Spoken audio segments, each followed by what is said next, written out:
Бириккен Улуттар Уюму креативдүү экономика жылы деп жарыялаган 2021 жылдын соңунда Кыргызстанда креативдик индустриялар ассоциациясы түзүлдү. Бул тармакка бүткүл дүйнө пандемиядан кийинки экономиканын калыбына келтирүү үчүн үмүт артууда.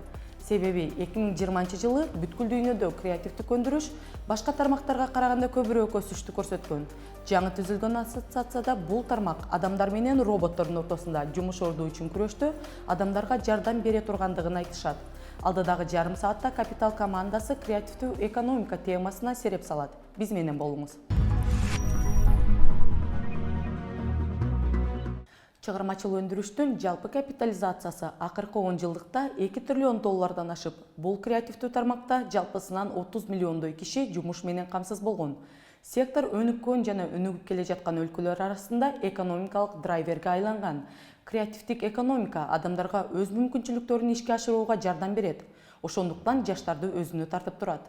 Креативдүү экономика боюнча эксперт доктор Мартин Смиттин айтуусунда биздин өлкө өзүнүн креативдүү Кыргызстан бренди катары таанытуу үчүн аракет кылса болот.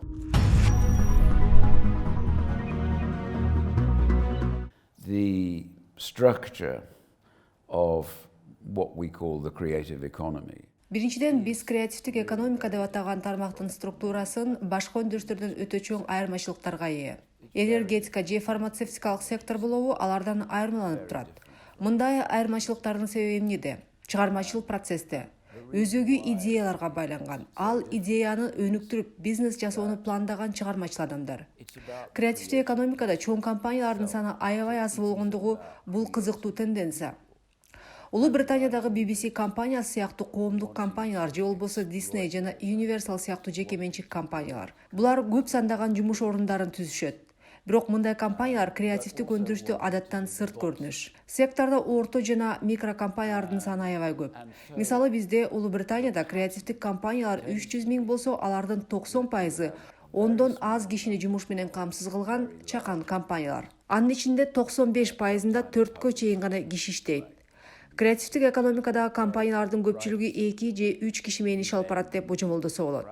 Бул секторду айырмалап турган өзгөчөлүгү бул адамдардын өз идеяларын ишке ашыруусу жана өзүнө өзү жетекчи болуу каалоосу. Аз сандагы кишилер менен компанияда иштөө. Реклама жана маркетинг секторун карап көрөлү. Адамдар кайсыл бир компанияга жумушка орношуп, ал компания чоңое баштаганда ал жактан кетип өз компаниясын түзүүнү каалашат. Ушундай эле процесстер кино өндүрүштө жана телевиденияда байкалат. Креативдик индустрияда негизги нерсе — талант. Орто жана чакан компаниялар 25-тен 200гө чейин кишини жумуш менен камсыздайт. Бирок креативдик сектор үчүн бул өтө чоң штат. Эреже катары бул жакта 3 же 5, максималдуу 10 киши менен иштешет. Бул бизнесте негизги мүнөздөмө таланттар, индивидуалдык таланттар. Идеялары бар киши башка идеялуу кишилер менен иштешип, алар биргелешип кайсыл бир долбоордун же болбосо бир канча долбоордун үстүнөн иш алып барышат. Анан башка долбоорго кетүүсү же бир эле адам ар кандай командаларда иштөөсү мүмкүн. Креативдик сектор метафора катары айтсак, бул чакан компаниялардан жана таланттуу индивидуумдардан түзүлгөн экосистема. Кимдир бирөө музыка, мода индустриясында иштеши мүмкүн. Кээ бирлери оюн жаратып же видео жасашат. Бул адамдар демейде бири-бири менен тааныш. Ошентип алар коуворкинг сыяктуу өз кластерин түзүшөт. Алар бири-бири менен таанышып, ишеним жаралып, анан чогуу долбоорлорду жасашат же жаңы бир идеянын долбоордун үстүнөн иш алып барышат. Ушуну экосистема деп атасак болот. Бул нерсе вертикалдуу башкарууга ээ болгон салттуу өндүрүштөн өзгөчөлөнүп турат. Бул такыр башка жашоо стили. Ошондуктан креативдүү индустрия жаштар үчүн жагымдуу. Сен Лондондо жашайсыңбы, Бишкектеби, айырмасы жок. Эгер сен 23-24 жашта болсоң, сенин кызыкчылыктарың бир болгон таланттуу креативдүү адамдар менен иштөөнү каалайсың деп айтууга болот. Ошондой эле креативдүү адамдар жогоруда олтурган кандайдыр бир босс, жетекчинин болуусун каалашпайт. Креативдүүлүк бул жаңы нефть. Креативдүү Кыргызстан идеясы бул менин ойлорум. Мүмкүн бир аз текебердик болуусу мүмкүн, себеби мен бул жака экинчи гана жолу келдим. Бирок мен көптөгөн адамдарды жолуктурдум. Алар креативдүү адамдар. Алар өздөрүнүн жаш, жаңы компанияларын, алар туризм, мода, продакшн тармагында өздөрүнүн жаш компанияларын түзүп иштетип келишет. Ошондуктан мен силердин өлкөдө келечекте улуттук идентифтүүлүктү издөөдө креативдүүлүк ачкыч болот деген сезимдер бар. Мен силердин өлкөңөрдө индустриялык тармак бар экенин, негизги экспорт алтын экенин да билем. Бирок жаштар үчүн келечек билимдин экономикасында. Ал эми креативдүү экономика билим экономикасы. Чыгармачылык бул жаңы нефть, жаңы алтын. Менин байкашымча Кыргызстан жаңы өндүрүштөргө, креативдүүлүк, көптүрдүүлүккө жана келечек муун үчүн жумуш орундарын түзүүчү жаңы жолдорго муктаж. New ways of creating employment for future generations. It's more in need of these things. Кыргызстанда креативдик индустриялар паркын түзүүнү сунушташууда. Бул жакында түзүлгөн креативдик индустриялар ассоциациясынын демилгеси. Мында азыр ийгиликтүү иштеп жаткан жогорку технологиялар паркы сыяктуу креативдик тармакта иштеп жаткан компаниялар жана адамдар үчүн атайын салыктык режим каралат деп сунушталууда. Авторлордун айтуусунда бул креативдүү экономика секторундагы формалдык эмес иш алып барып жаткан компаниялар ачыкка чыгуусуна жардам берет.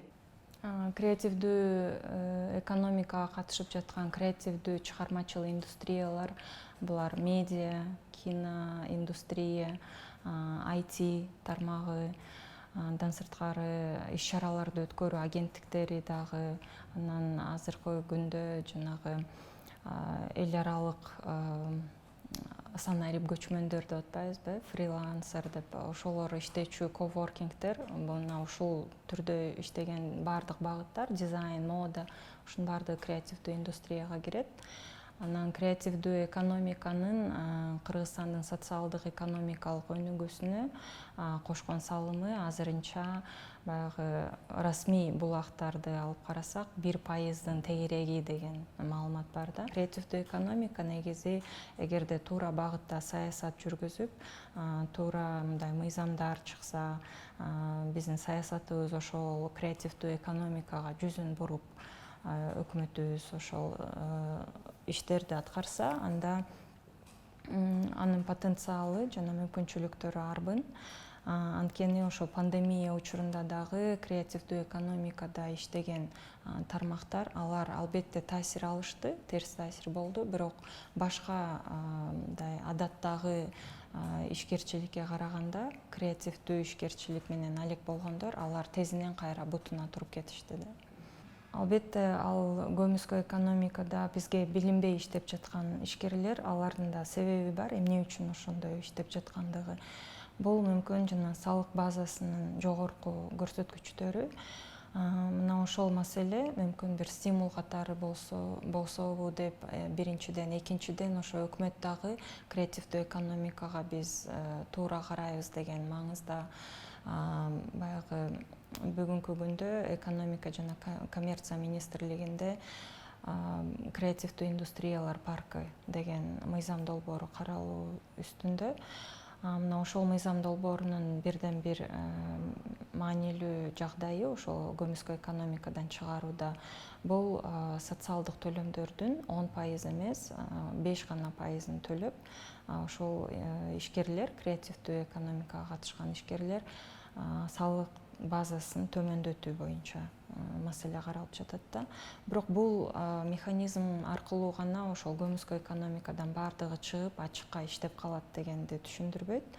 Андан сырткары дагы мамлекет башка дагы саясий чечимдерди кабыл алса болот. Эгерде дүйнөлүк тажрыйбаны алып караганда, бул жерде борборлуштурулган гана бийлик органдары эмес, жергиликтүү бийлик органдары да катышса болот да. Мисалы, жалпы практиканы алсак, креативдүү экономика негизи кичи шаарларда, аймактарда жакшы өнүгөт деген дагы маалымат бар да. Биздин Кыргызстанда дагы баягы аймактан баарыбыз эле агылып келип борборго топтошпой, ошо аймактардын өзүнүн дагы жеке өнүгүүсү үчүн креативдүү экономиканын мааниси зор. Мына ушул жерде жергиликтүү бийлик органдарында жетекчи болуп иштеген адамдар дагы өзүнүн аймагын өнүктүрүү саясатында, стратегияларында ошол креативдүү экономикага бир көңүл буруп, ага кандай жеңилдиктер, шарттар түзүлсө, ошондо дагы өзгөрүүлөр болот. Көмүскө экономикадан ачыкка чыгып иштеш үчүн. Креатив бул жөн гана чыгармачылык эмес. Креатив бул жоктон бар кылып, сарамжалдуулук менен иш баштоо ыкмасы дагы. Ресторатор Сунсарбек Мамыралиев эски буюмдарга жаңы жашоо берип, алардын таржымалын жаратат. Кафе, ресторан, коомдук тамактануу жай болгону менен креативдүү экономиканын эң мыкты үлгүсү. Андыктан креативдүү экономика түшүнүгү чыгармачыл тармактар менен гана чектелбестен экономиканын дээрлик бардык тармагын камтыйт.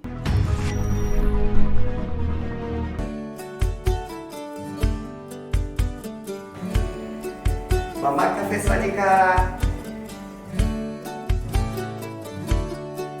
Жеңил курсак тойгуз үчүн эшикке барып алып эле бир самса 30 сомго же сэндвич 50 сомго алып алып да курсагыңды тойгузуп аласың. Биз болсо эмоция сатабыз. Тамак 50% тамак, 50% эмоция.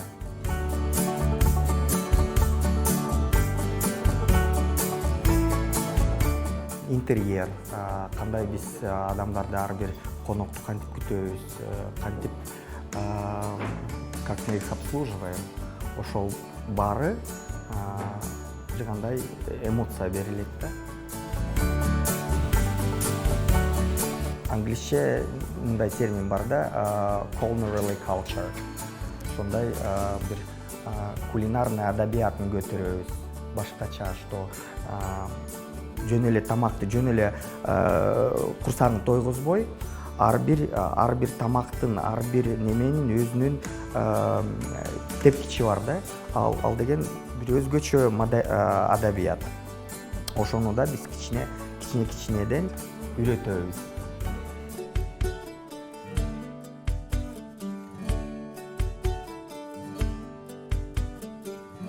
Креатив ал жөн эле мынтип ойлонуп, анан мындай кылат элем, белектенип ал эмес. Креатив 50% сенин ан сезимиң, сенин бир кандай эмоцияң, 50% четкий расчет. Орто Азияда биринчи концептуалдуу тай кафени ачып атканда аябай рисктери көп да.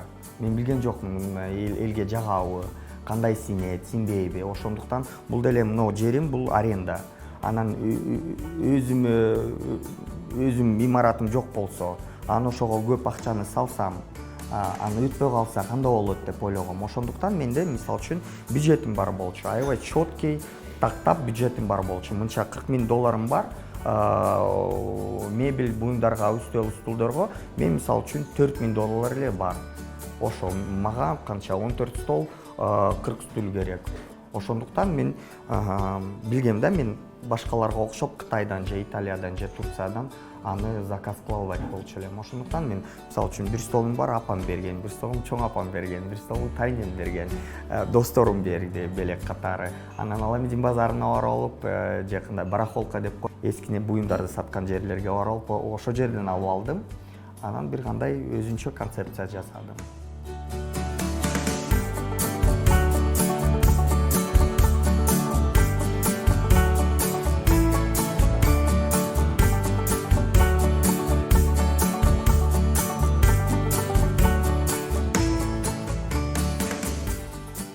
Менимче өзү жаратман адам, ал башынан эле уже креативдүү адам.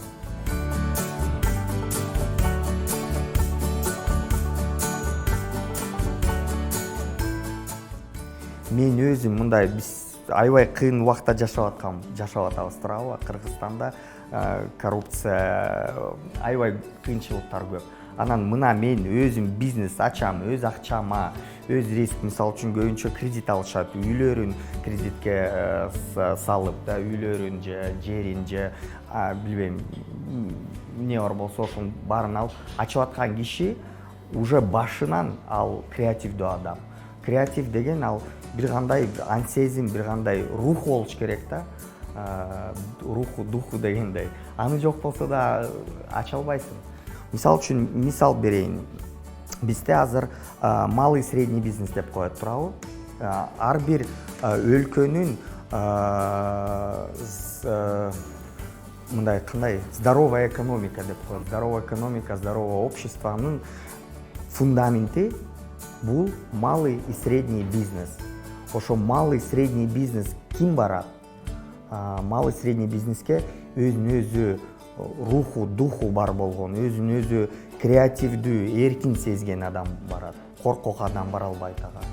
Ошондуктан мисалы үчүн салыштырып турсак, Өзбекстан, Казакстан бизде 60 канча 67% внутриваловый продукт бул деген неме берет. Малый и средний бизнес. Казакстан, Өзбекстанда ал бир 20%-тен ашпайт. Таджикстан менен Туркменстанда айтпай эле коеюн. Эмне үчүн? Потому что там ал жерде бир кандай авторитардуу строй да. Бизде анча-мынча демократия деп коюшат. Ошондуктан ар бир адам, мисалы үчүн ким билчү эле, что 20 жыл же 30 жыл мурун, что кыргыздар өздөрү кочевник болуп алып, көчмөн болуп алып, швейный бизнес ачышат. Канча кыргыздар азыр швейный ачып атат. Балдар кыздар IT мына кече эле окуп калган Айнур Асагын Евразия боюнча эң мыкты IT кыз болуп чыкты. Ал эмне үчүн? Өзүнө ишенип, өзүн эркин сезип, ошон үчүн бизге демократия керек, эркин керек.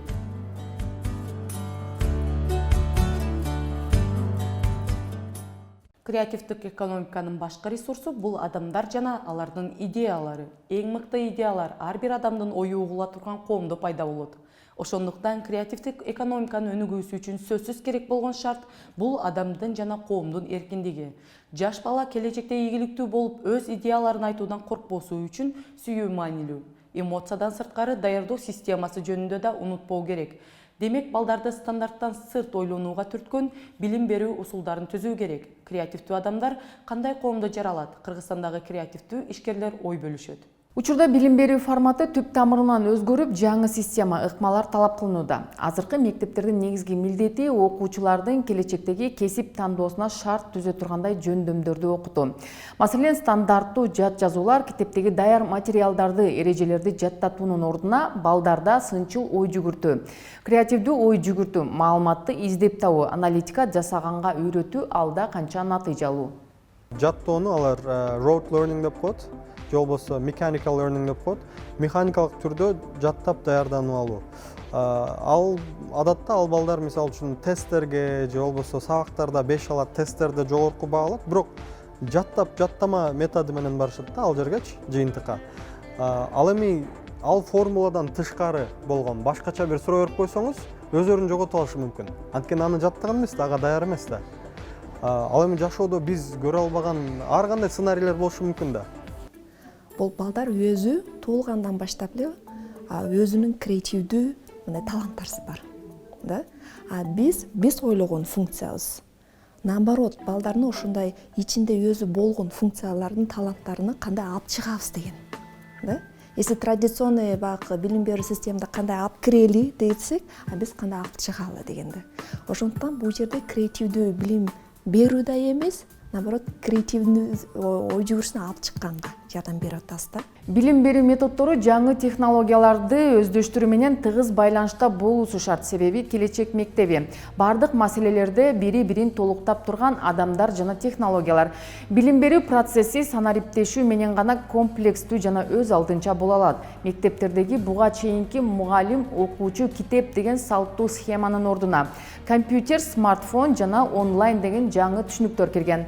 Ансыз заманбап мектепти элестетүү мүмкүн эмес. Келечек мектебинин моделин сыноо үчүн өлкөдө 10 пилоттук мектеп аныкталган. Ар бир аймакта 1, Бишкекте 2. Анткени менен бүгүнкү күнү мектептерде маалымат технологияларын жайылтуу дагы деле кейиштүү абалда.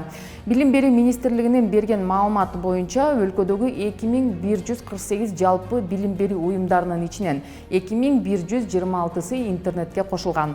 Калган 20 мектеп алыскы аймактарда жайгашкандыктан илим бокско туташтырылган. Бүгүнкү күнү тынымсыз өмүр бою окуп билим алуу заманбап адамдын күнүмдүк жашоосуна айланды. Анткени тынымсыз билим алуу ар кандай кесиптик топтогулар менен баарлашуу. Адам кандай гана куракта болбосун же кайсы жумушта иштебесин, анын көз карашын кеңейтүүгө, жаңы тректерди ойлоп табууга жардам берет. Азыркы 40 жаштагы адамдар 70 жашка чейин иштесе, 20 жаштагылар 80 жашка чейин иштешет. Окуу, жумуш, пенсия деген көндүмдөр жок болуп баратат. Төрөлгөндөн өмүрүнүн акырына чейин үзгүлтүксүз билим алуу 21-кылымдын талабы. Биздин ата-энелерибиз өмүр бою туруктуу жумушта иштешкен. Биздин доордо бардыгыбыз өз компаниябызды ачканыбызга же башка бирөөнүн компаниясында иштегенибизге карабастан ишкербиз. Бул абдан жакшы. Коом алдыга жылыш үчүн биздин муун жаңы адистиктерди, жумуш орундарды түзүп гана тим болбостон, ошондой эле максатка умтулуу сезимин дагы жаңылашы зарыл. Мунун 3 жолу бар. Маанилүү ири долбоорлорду бириктирүү, бардыгына максатка умтулуу эркиндигин берүү жана дүйнө жүзү боюнча коомдоштукту түзүү үчүн тең укуктуулукту кайрадан карап чыгуу. Марк Цукерберг, Facebook.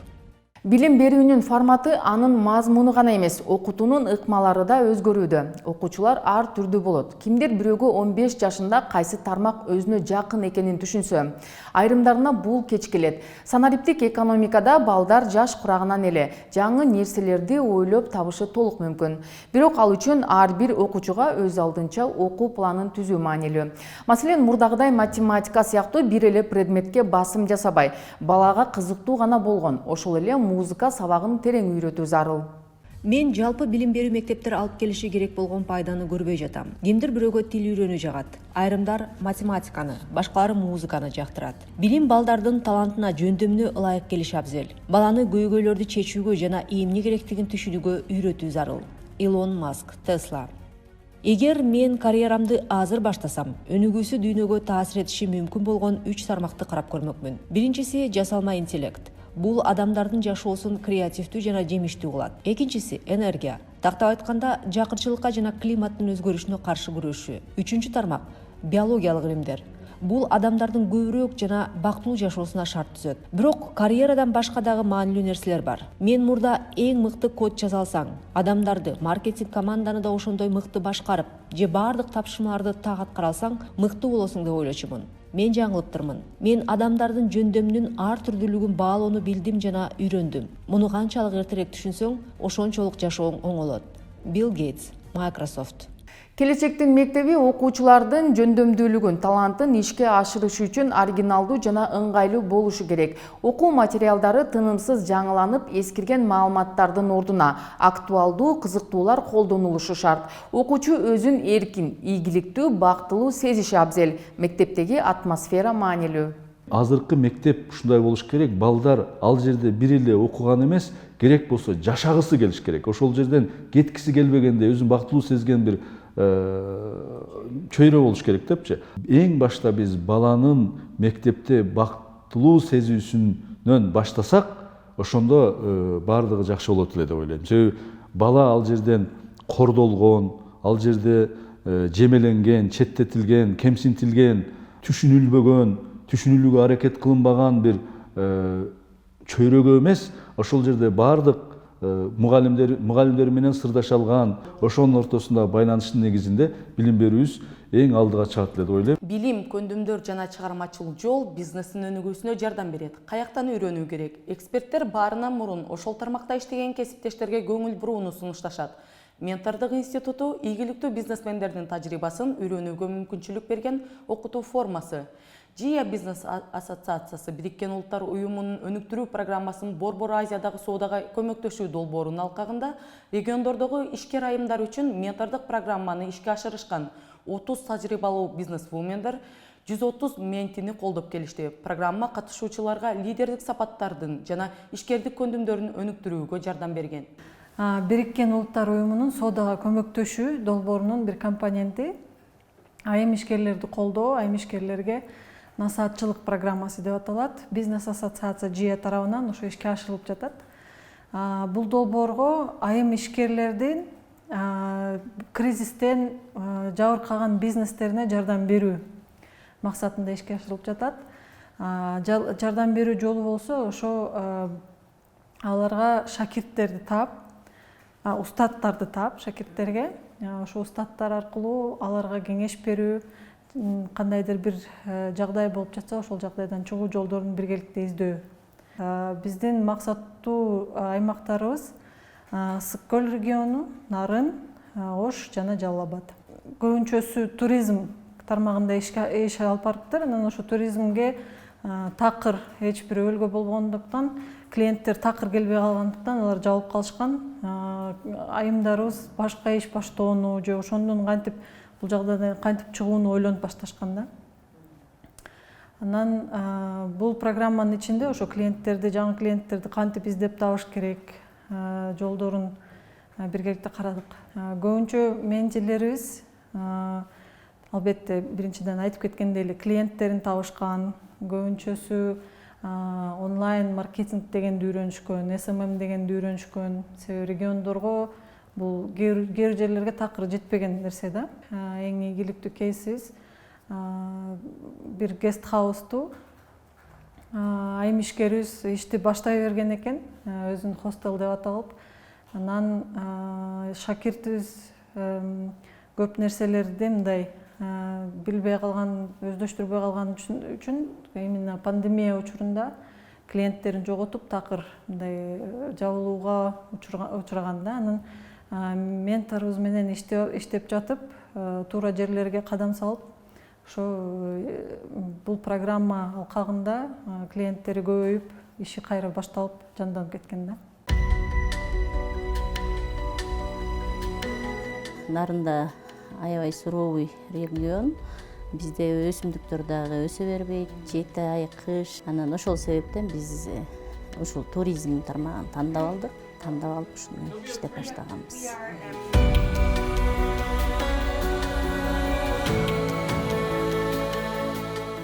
Эми баягы башта айттыңыз эле биз кровать тартып коюп, жумуштан ушкен, ушинтип эле иштеп кетебиз деген ой болгон, бирок кыйынчылыктар көп экен. Башында клиент таппай кыйналдык. 2019 биз минуска эле иштедик.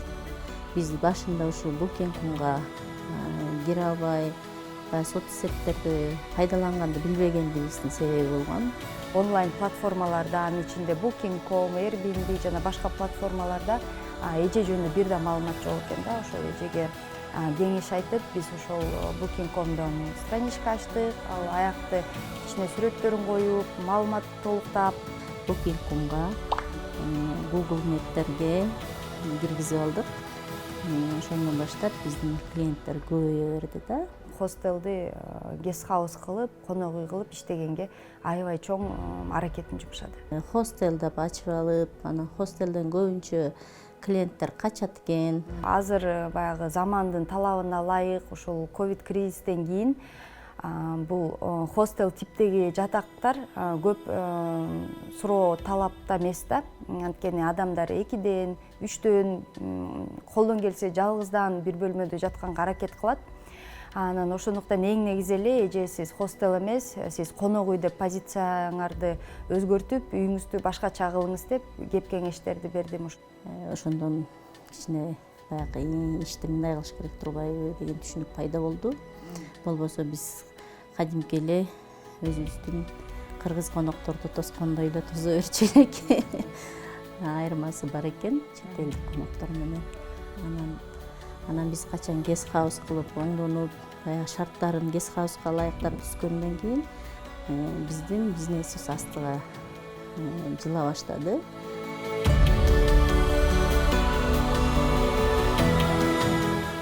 Мен бизнес эмнеге өнүкүп жатканын жана кандай каталарды кетиргенимди түшүндүм. Суроолоруна жооп издегенде мен дагы өзүм жаңы бир нерселерди издеп тапканга да аракет кылдым. Андыктан бул дагы мен үчүн өсүш. ЖИА бизнес ассоциациясы Бириккен Улуттар уюмунун өнүгүү программасы менен биргеликте айым ишкерлерди колдоо программасын ишке ашырып жатат. Бул долбоордун алкагында 30 ийгиликтүү ишкерлерден турган атайын ментилер даярдалып, бул даярдалган ментилер 130 Кыргызстандын бардык региондорунан тандалган ментилердин өздөрүнүн ишкердигин өнүктүрүүгө жардам берип келе жатат.